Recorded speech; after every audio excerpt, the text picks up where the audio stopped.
కామారెడ్డి జిల్లా కేంద్రంలోని KRK sunshine charitable trust ఆధ్వర్యంలో స్కిల్ డెవలప్మెంట్ సెంటర్లో మహిళలు tailoring, mehndi, designing, spoken English, beautician, computer training లో ఉత్తీర్ణత పొందిన వారికి సర్టిఫికేషన్ కార్యక్రమం నిర్వహించారు. ఈ కార్యక్రమానికి ముఖ్య అతిథులుగా జిల్లా child protection officer Sravanthi, she team division incharge constable Soujanya, మానవ అక్రమ రవాణా నివారణ విభాగం సభ్యులు రాజేందర్ హాజరై కావడం జరిగింది. ఈ సందర్భంగా జిల్లా చైల్డ్ ప్రొటెక్షన్ ఆఫీసర్ శ్రవంతి మాట్లాడుతూ కేఆర్కే సన్షైన్ చారిటబుల్ ట్రస్ట్ వ్యవస్థాపకులు మరియు డైరెక్టర్ మహమ్మద్ ఖలీలుల్లా చిన్న పిల్లల కొరకు ఇంద్రనగర్ కాలంలో ఎన్నో సంవత్సరాలుగా ప్రతిరోజు అన్నదాన కార్యక్రమం నిర్వహించడం జరిగిందని, వృత్తి విద్య ప్రతి ఒక్క మహిళ తప్పకుండా నేర్చుకోవాలని, జీవితంలో తమ కాళ్లపై నిలవాలని మంచి కార్యక్రమం చేయడం జరిగిందని తెలిపారు. షీ టీమ్ డివిజన్ ఇన్ఛార్జ్ సౌజన్య మాట్లాడారు. మహిళలు యువకులతో సమానంగా అన్ని రంగాల్లో రాణించాలని తెలిపారు. యువత అన్ని రంగాల్లో రాణిస్తేనే ఫ్యామిలీకి కూడా సపోర్ట్ చేసిన వాళ్ళు అవుతారు. దీనివల్ల సమాజం కూడా అభివృద్ధి చెందుతుందని తెలిపారు.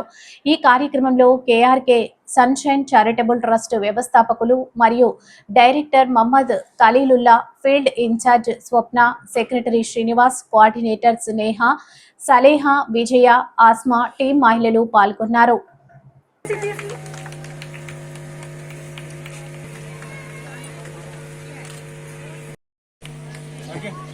Second prize, Afsha. Madam, इधर. Okay. It's a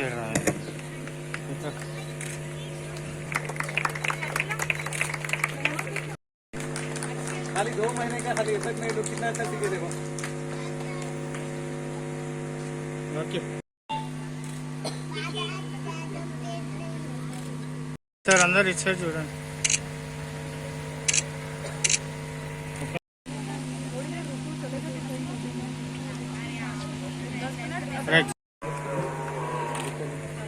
थे उनके फैमिली को भी सपोर्ट कर सकते थे। तो इसीलिए मैं ये चाहता हूँ कि हर एक लोग कंपलसरी ये स्किल सीखे।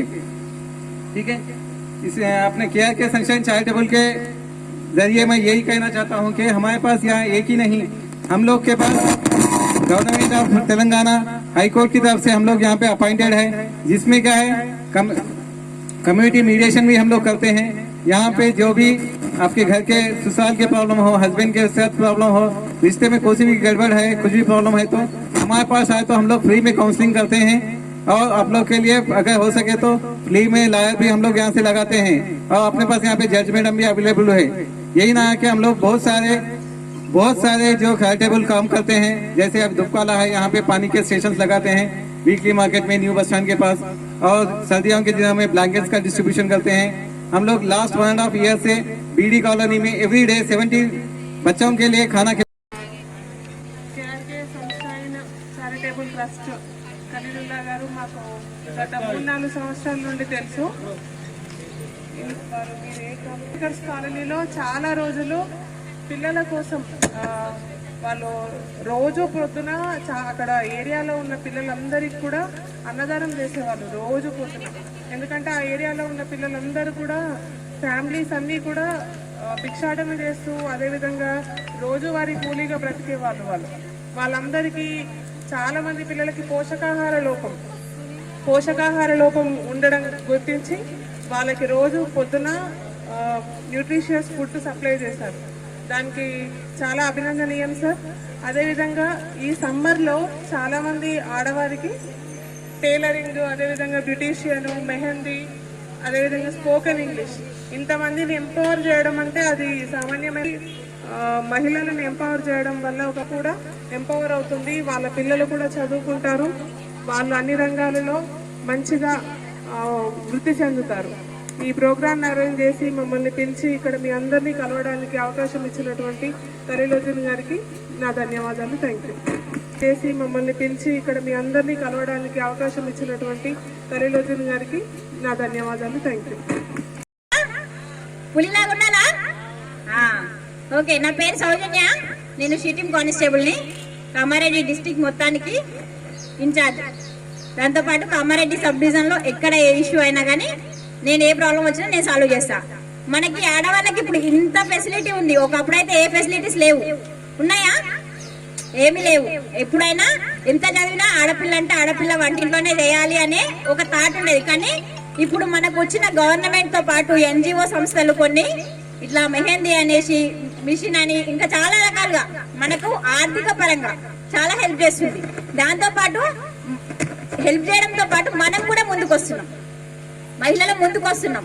ఒకప్పుడు వెనుక అబ్బా వద్దులే 10 మందిలో వెళ్ళాలంటే అవసరమా మనకి, ఆడపిల్ల అవసరం, ఆడ అబ్బాయిలు ఉన్నారు అనుకొని వెనుకడిగేసేది. కానీ ఇప్పుడు అలా లేరు. అన్ని రంగాల్లో అబ్బాయిలతో సమానంగా ఉన్నామా లేదా? ఉన్నాం, ఖచ్చితంగా ఉన్నాం. ఇంకా ముందుకెళ్ళాలా. ఎంత ముందుకెళ్ళినా ఏదో ఒక దగ్గర తడబాటు అయితే ఉంటుందండి ఖచ్చితంగా. అవునా లేదా? అయితే ఎలా ఉంది అంటే మాకు వచ్చే కేసెస్ లో ఒకటి చెప్తా నేను. చాలా మంది మేడం మాకు చాలా కాల్స్ వస్తున్నాయి మేడం, నైట్ టైం లో కాల్ చేస్తున్నారు, వేధిస్తున్నారు అని అంటున్నారు. వాడెవడో పనికి మాలోడు కాల్ చేస్తే ఆ కాల్ కట్ చేసేసి బ్లాక్ లో పెట్టండి. అవునా లేదా? ఇప్పుడు నాకు ఒక కంప్లైంట్ వస్తుంది, నాకు ఒక కేసు వచ్చింది, నేను మాట్లాడే ఆడపిల్లని, నాకంటే పెద్దవాళ్ళు మీరు మాట్లాడే ఆడవాళ్ళే కదా, మరి ధైర్యంగా మాట్లాడాలి కదా.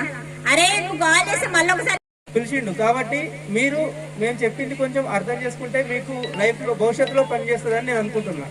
అసలు అక్రమ రవాణా అంటే ఏంటి?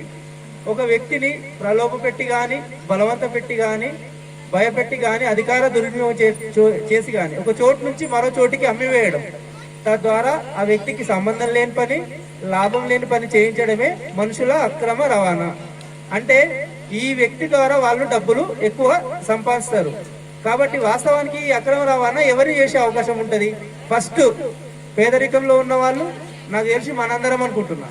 నిరుద్యోగులు మనమే, నిరక్షరాస్యులు మనమే అయి ఉంటాం అని అనుకుంటున్నాం. దీంతో పాటు స్కిల్ లేకపోవడం, బతకడం కోసం అంటే జీవనం సాగించడం కోసం మనం స్కిల్ తోటి, అంటే ఏదో ఒక స్కిల్ లేకుండా ఉండి ఎవరు చెప్తే అది వినే పరిస్థితులు ఉండడం. ఎందుకంటే ప్రలోభాలు ఎప్పుడు పెడతారు? మనకు స్కిల్ లేనప్పుడే. ఎందుకంటే నీకు ఇక్కడ హైదరాబాద్ లో జాబ్ ఇప్పిస్తామని చెప్పి తీసుకెళ్ళి, ఇంకా జాబ్లు ఇప్పిస్తామని చెప్పి తీసుకెళ్ళి ఏం చేస్తారు? మనకి అంటే వేరే దేశాలకు అమ్మేస్తారు, వ్యభిచార కుప్పలకు అమ్మేస్తారు. ప్రపంచంలో